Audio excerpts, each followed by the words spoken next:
बाहर लंदन में डार्लिंग परिवार रहता था। श्रीमान और श्रीमती डार्लिंग के 3 अद्भुत बच्चे थे, वेंडी, माइकल और जॉन। वेंडी सबसे बड़ी थी और बहुत प्यारी लड़की थी और वो हमेशा अपने भाइयों की बहुत देखभाल करती थी। जब बच्चे बिस्तर पर लेटे थे तो वेंडी ने कहा, काश पीटर पैन यहाँ आते। पीटर पैन, कैप्टन हुक और टिंकरबेल। और ये कहते कहते वो सो गई। अगले दिन शाम को श्रीमान और श्रीमती डार्लिंग एक पार्टी के लिए रवाना होने वाले थे। सभी बच्चे नीचे आए और उनकी माँ ने उन्हें गले लगाया।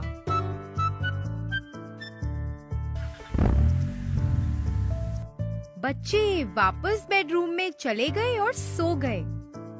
इसके तुरंत बाद छत पर एक प्रकाश चमकता हुआ नजर आया। यह पीटर पैन और टिंकरबेल थे। पीटर पैन ने धीरे से खिड़की खोली और घर में घुस गया। टिंकरबेल ने घर के चारों ओर उड़ना शुरू कर दिया, जिससे शोर हो रहा था और वह वस्तुओं को गिरा भी रही थी। वे जाग जाएंगे, शोर मत करो। लेकिन वेंडी पहले से उठ गई थी और पीटर पैन को हैरानी से देख रही थी। अरे, आप कौन हैं और यहाँ क्या कर रहे हैं? मैं पीटर पैन हूँ। वेंडी और पीटर ने बात करना शुरू किया और पीटर पैन ने उसे नेवरलैंड के बारे में बताया। इस बीच टिंकरबेल को उनकी इस बातचीत से जलन हो रही थी। ओह, अरे वाह! आपके पास तो कितना रोमांचक जीवन है। क्या तुम मेरे साथ आना चाहती हो? क्या मेरे भाई भी आ सकते हैं? हाँ, क्यों नहीं? पीटर ने वेंडी को एक आभार के रूप में अखरोट का पेंडेंट दिया। वेंडी के भाई भी जाग गए और पीटर को देखकर बहुत खुश हुए। चलो सब उड़ान शुरू करते हैं। यहाँ आओ टिंकरबेल, हम पर कुछ जादुई धूल छिड़को जिससे हम उड़ सकें। यह तो एक लंबी यात्रा है। थोड़ी हिचकिचाहट के साथ टिंकरबेल ने उस धूल को छिड़का और उन्होंने अपनी यात्रा शुरू की।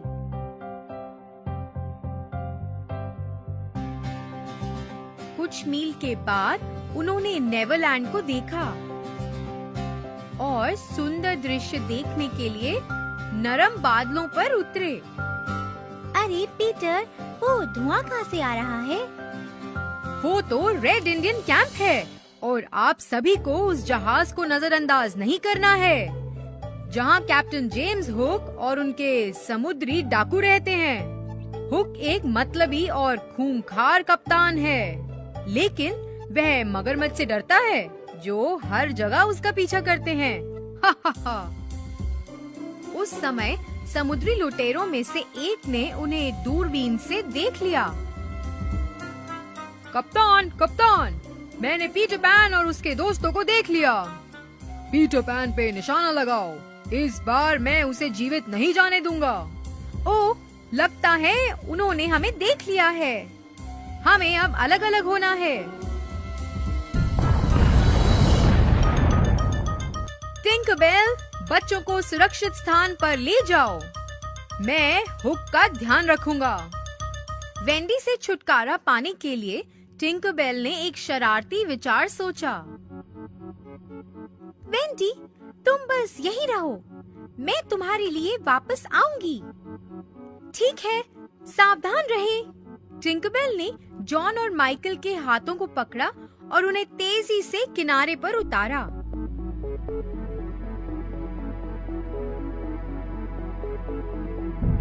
और वेंडी तोप के गोलों को चकमा देते हुए आकाश में संघर्ष कर रही थी।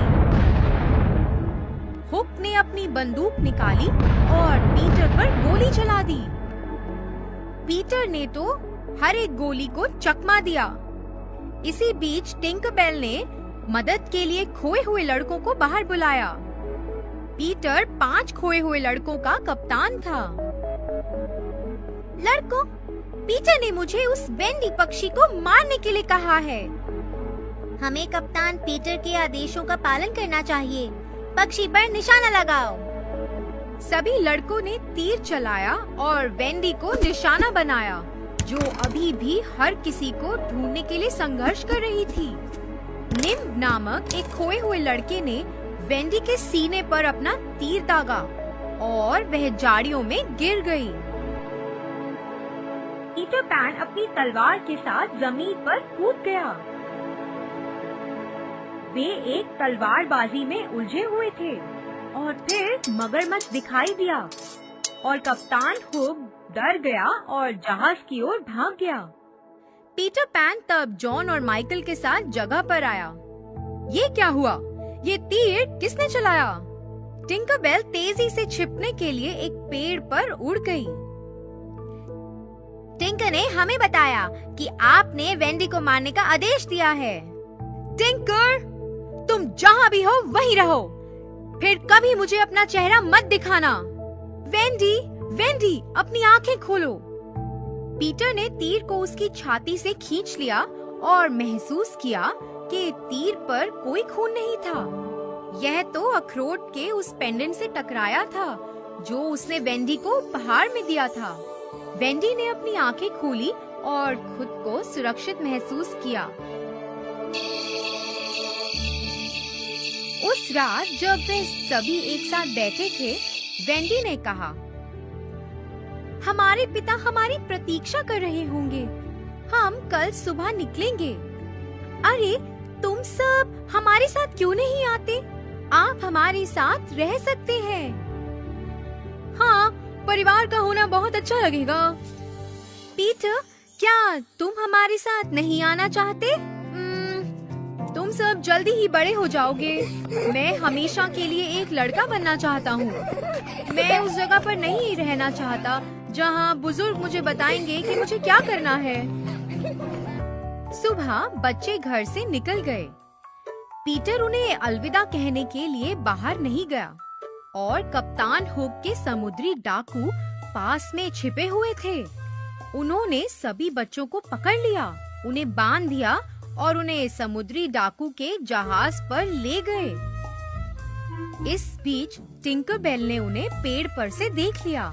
उसे बुरा लगा कि उसने अपने दोस्तों को धोखा दिया, इसलिए उसने पीटर को सतर्क करने के लिए जल्दी से उड़ान भरी और दोनों जहाज पर चढ़ गए।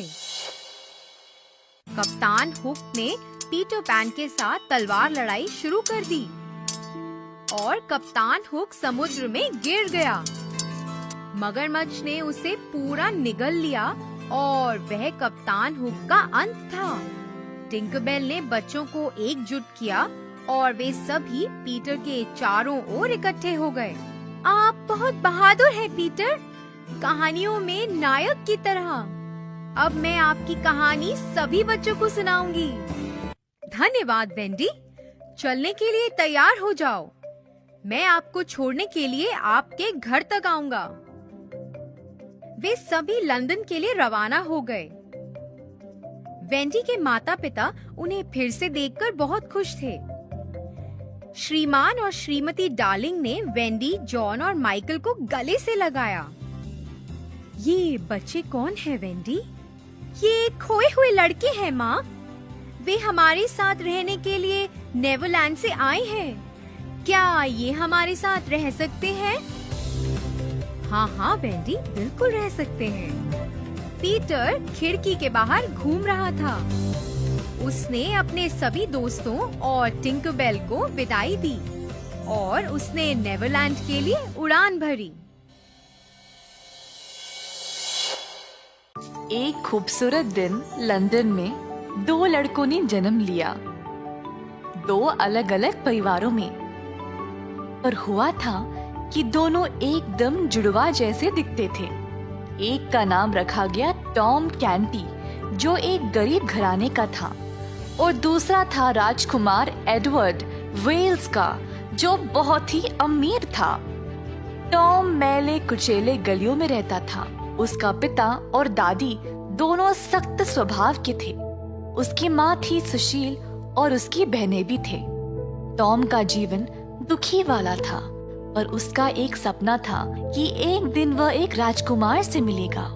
इसी प्रकार समय बीत गया, पर टॉम ने अपना सपना नहीं भूला।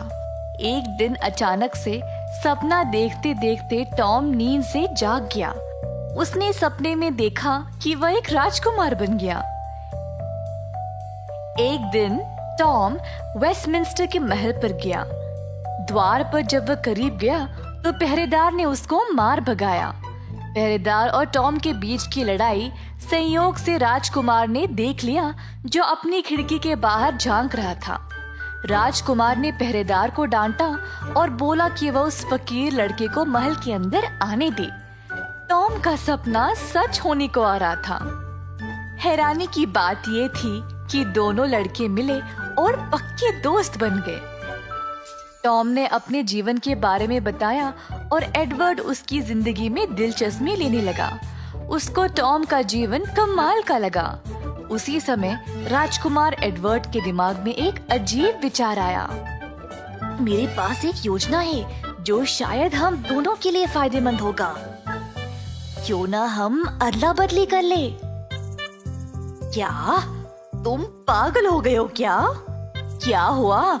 तुमको तो वैसे भी बहुत शौक था ना एक राजकुमार की तरह रहने की। मुझे इन ऊंची दीवारों की आगे वाली जिंदगी भी देखनी है। शायद ये काम आ जाएगा। वैसे भी हम तो रूबरू एक जैसे ही दिखते हैं। तो दोनों ने थोड़े समय के लिए अदला बदली करने का निर्णय ले लिया। दोनों ने एक दूसरे को अपने कपड़े दे दिए। एडवर्ड महल के बाहर निकल गया और टॉम बैठ गया सिंहासन पर। अब एडवर्ड बाकियों की तरह बस एक फकीर लड़का था। एडवर्ड ने सबको बताने की कोशिश की कि वही राजकुमार है, पर सब सोचने लगे कि कोई लड़का बस पागल हो गया है। इसी दौरान टॉम महल में बेचैन होने लगा। राजकुमार एडवर्ड बहुत दिनों तक वापस नहीं लौटा, तो टॉम चिंतित हो गया कि कहीं एडवर्ड पकड़ा तो नहीं गया। उसने सबको सच्चाई बता दी कि वह असली राजकुमार नहीं है, पर सबको लगा कि शायद राजकुमार की दिमागी हालत ठीक नहीं है। राजकुमार के पिताजी महाराजा हेनरी ने सबको ये आदेश दिया कि कोई भी राजकुमार के दिमाग की हालत के बारे में बात नहीं करेगा। राजकुमार के रूप में टॉम के पहले दिन बहुत कठिन थे, क्योंकि उसको राजमहल के रिवाज और तौर तरीकों के बारे में कुछ नहीं पता था। जो पानी हाथ धोने के लिए था वो उसको पी गया। ऐसे काम करने लगा।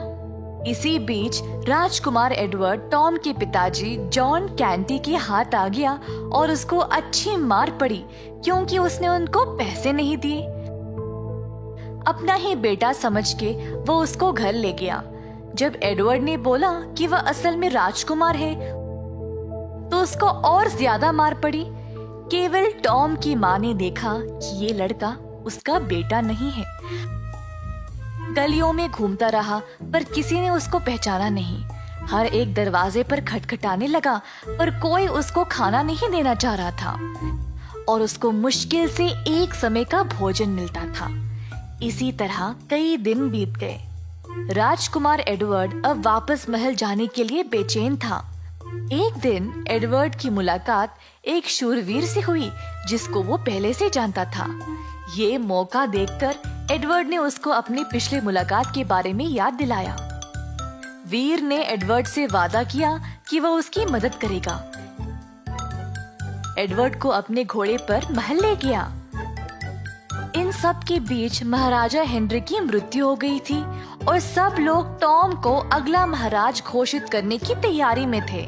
टॉम के पास और कोई रास्ता ना रहा सिवाय महाराज बनने की तैयारी में लगे रहने की, और महाराजा का ताज था उसके सामने।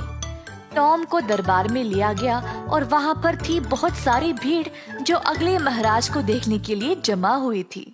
प्रीस्ट साहब ने अपनी प्रार्थना पूरी की और हाथ में ताज लिए टॉम के सर पर रखने ही वाले थे, जब अचानक से एडवर्ड दरबार में घुस आया।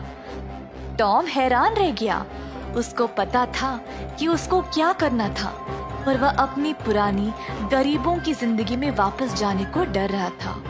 पर आखिरकार उसने अपना फैसला लिया और आवाज ऊंचा करके सबके सामने सच बोल दिया, मैं राजकुमार एडवर्ड नहीं हूँ, वो है। तो अंत में असली राजकुमार एडवर्ड को सिंहासन पे बिठाया गया।